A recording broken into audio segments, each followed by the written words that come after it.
Live from Fargo and serving you on TV, online, and on the go. This is Valley News Live at noon. Good afternoon, and thank you for joining us. I'm Christine Stanwood. We're following a developing story today. A federal judge is expected to rule any minute in a dispute over the Dakota Access Pipeline in western North Dakota. The Standing Rock Sioux tribe is challenging federal permits on the project. Now, the pipeline would be placed less than a mile upstream of the reservation, and there are concerns that it could impact drinking water for thousands of tribal members and millions of people downstream. We'll be checking in live in just a few minutes with our reporter out at the United Tribes International Powwow in Bismarck. That's where a lot of people are weighing in on the controversy. A woman from the Northern Valley is accused of sexually assaulting a teenage boy. 50-year-old Paula Laird of Crookston could face up to a year in jail if convicted of criminal sexual conduct. She allegedly tried to fondle a 17-year-old boy who was waiting in the lobby of his grandfather's apartment building in Crookston. The victim stated in court records that Laird tried to put her hands down his pants. He said the incident lasted about 30 seconds until he broke away and ran to his grandfather's apartment. The former school administrator in Sawyer, North Dakota, is going to prison for 35 years for child sex crimes. Charles Soper was convicted of a series of inappropriate encounters with 14 and 15-year-old boys who he met online, and the most serious charge is gross sexual imposition. Soper disputes some findings in the case, arguing that his accusers claimed they were 18. Also new at noon, an elderly Moorhead woman is dead after a broadside crash at a busy Detroit Lakes intersection. It happened yesterday afternoon at Highway 10 and North Shore Drive. Police say 42-year-old Maureen Larson of Frazee was driving on Highway 10 when she broadsided a car driven by a 79-year-old Shirley Moore of Moorhead. Moore told police she thought she was at a four-way stop. Now, a passenger in Moore's car, 83-year-old Alice Erickson, was killed.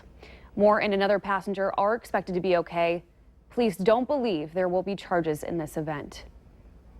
It's that time of the year again. The annual 61 for 61 events kicked off this morning in South Fargo.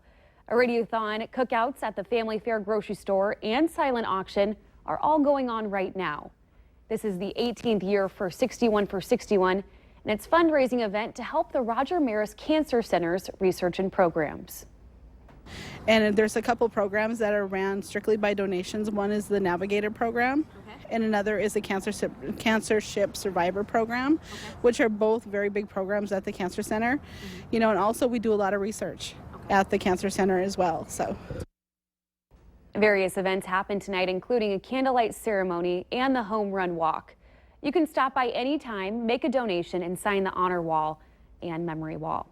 Learn more about all the events on valleynewslive.com. It's turning out to be a beautiful start to our weekend temperature-wise. I know a lot of us are wondering about conditions for the Bison game tomorrow. Let's find out from what we can expect from meteorologist Robert Hahn. Robert?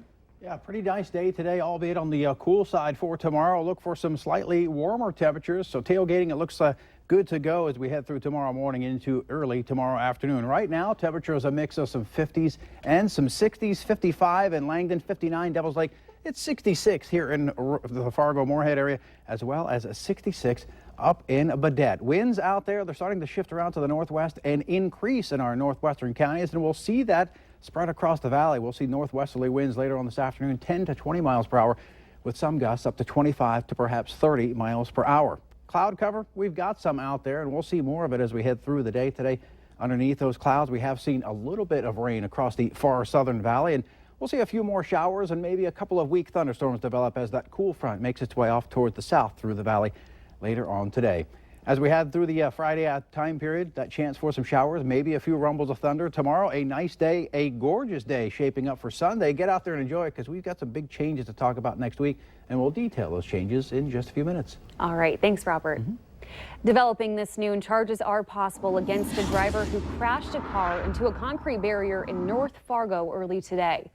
It happened just after 3 a.m. on the 12th Avenue North Bridge near NDSU.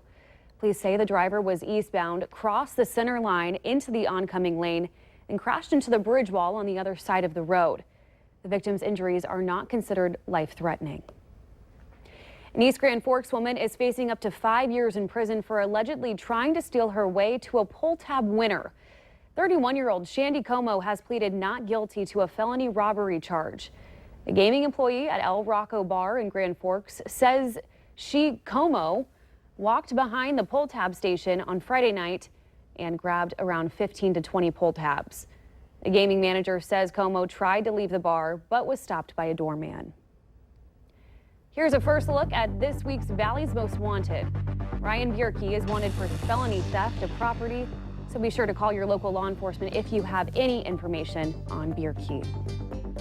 The best defense is a good offense. It's a bit of a cliche in sports, but one that NDSU football team hopes to have some truth to it. When the Bison take on the Eastern Washington game tomorrow, they'll be going up against the #1 offense in the entire FCS. A team that put up 600 yards of offense last week against an FBS opponent.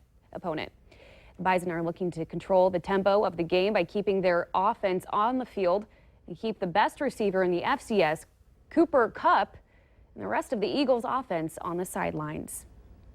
And of course, you can watch all the action on KVLY as we kick off another year of Bison football.